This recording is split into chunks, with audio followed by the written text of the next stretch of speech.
Hi friends, welcome to our YouTube channel daily dates.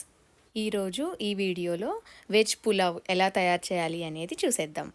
Daily lunch బాక్స్లోకి రొటీన్గా rice and కర్రీయే కాకుండా అప్పుడప్పుడు ఇలా వెజిటబుల్ పులావ్ కూడా రెడీ చేసుకోవచ్చండి. వెజిటబుల్ పులావ్ కోసం మేము ఇక్కడ 2.5 గ్లాసుల వరకు రైస్ని తీసుకుంటున్నాము. ఇక్కడ మేము నార్మల్ రైస్తోనే వెజిటబుల్ పులావ్ చేస్తున్నామండి. బాస్మతి రైస్ అయినా యూస్ చేసుకోవచ్చు. ఈ రైస్ని మనం 2 to 3 టైమ్స్ వాష్ చేసుకోవాలి. రైస్ని శుభ్రంగా వాష్ చేసిన తర్వాత ఒక హాఫ్ అన్ అవర్ పాటు సోక్ చేసుకోవాలి. రైస్ నానేలోపు స్టవ్ మీద ఒక గిన్నె పెట్టుకొని అందులో 2 గ్లాసెస్ వాటర్ యాడ్ చేసుకొని మిల్ మేకర్ని ఉడకబెట్టుకోవాలండి. ఈ మిల్ మేకర్ ఉడకడానికి చాలా తక్కువ టైమే పడుతుంది. 1 to 2 మినిట్స్ సరిపోతుంది. ఇలా కలపెట్టుకుంటూ ఒక పొంగు వచ్చే వరకు ఉడకబెట్టుకోవాలి. ఉడికిన తర్వాత వీటి మొత్తాన్ని ఒక స్ట్రైనర్లోకి తీసి వాటర్ మొత్తం డ్రైన్ అవుట్ చేసుకోవాలి. నెక్స్ట్ కూల్ వాటర్ యాడ్ చేసి చల్లారిన తర్వాత స్క్వీజ్ చేసి పక్కన పెట్టుకోవాలి. వెజ్ పులావ్కి కావలసిన కూరగాయలన్నిటినీ కట్ చేసి పెట్టుకోవాలి. ఇక్కడ నేను క్యారెట్, టమాటో, పచ్చిమిర్చి అండ్ ఆలు, కొన్ని ఆనియన్స్ని కూడా కట్ చేసి పెట్టుకున్నాను. మనం చేసే క్వాంటిటీని బట్టి ఇవన్నీ తీసుకోవాలండి.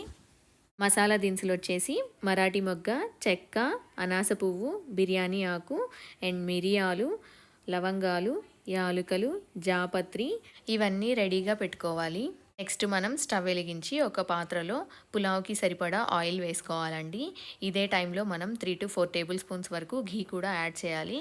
ఘీ యాడ్ చేస్తేనే టేస్ట్ అనేది బాగుంటుంది. అన్నం కూడా పొడి పొడిగా వస్తుంది. ఆయిల్ కొంచెం వేడైన తర్వాత మనం ఆల్రెడీ తీసి పెట్టుకున్న మసాలా దినుసులన్నిటిని యాడ్ చేసి దోరగా వేయించుకోవాలి. నెక్స్ట్ మనం ముందుగానే కట్ చేసి పెట్టుకున్న ఆనియన్స్ని కూడా దీనిలోకి యాడ్ చేయాలి.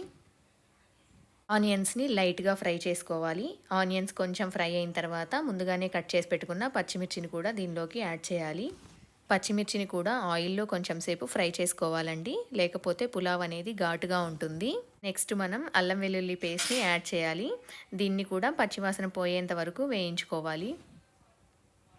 నెక్స్ట్ మనం ముందుగానే తరిగి పెట్టుకున్న క్యారెట్, బంగాళదుంప అండ్ టమాటో ముక్కల్ని దీనిలోకి యాడ్ చేయాలి. నెక్స్ట్ మనం సాల్ట్ అడ్జస్ట్ చేసుకొని ఈ కూరగాయ ముక్కలన్నిటినీ ఒక 2 to 3 మినిట్స్ మగ్గనివ్వాలి. ఈ ముక్కలు కొంచెం ఉడికిన తర్వాత మనం ముందుగానే స్క్వీజ్ చేసి పెట్టుకున్న మిల్ మేకర్ని దీనికి యాడ్ చేయాలి. నెక్స్ట్ మనం ఈ క్వాంటిటీకి సరిపడా ధనియాల పొడిని అండ్ గరం మసాలా పౌడర్ని యాడ్ చేస్తున్నాను. ఇది మొత్తం బాగా కలబెట్టుకొని ఒక 2 to 3 మినిట్స్ మగ్గనివ్వాలి. ఇవి మొత్తం మగ్గిన తర్వాత మనం తీసుకునే క్వాంటిటీని బట్టి ఎసరు పోసుకోవాలండి. మేము 2.5 గ్లాస్ వరకు రైస్ తీసుకున్నాం కాబట్టి దానికి 5 గ్లాసెస్ వాటర్ యాడ్ చేస్తున్నాము. జనరల్గా బాస్మతి రైస్ అయితే 1 గ్లాస్కి 1.5 గ్లాస్ ఎసరు సరిపోతుంది. ఇక్కడ మేము నార్మల్ రైసే తీసుకున్నాం కాబట్టి 1 గ్లాస్ రైస్కి 2 గ్లాసెస్ ఆఫ్ వాటర్ యాడ్ చేయాలి. ఈ స్టేజ్లో సాల్ట్ సరిపోయిందో లేదో చెక్ చేసుకొని సాల్ట్ని అడ్జస్ట్ చేసుకోవచ్చు. నెక్స్ట్ మనం మూత పెట్టి క్లోజ్ చేసి ఎసరు బాగా కాగనివ్వాలి.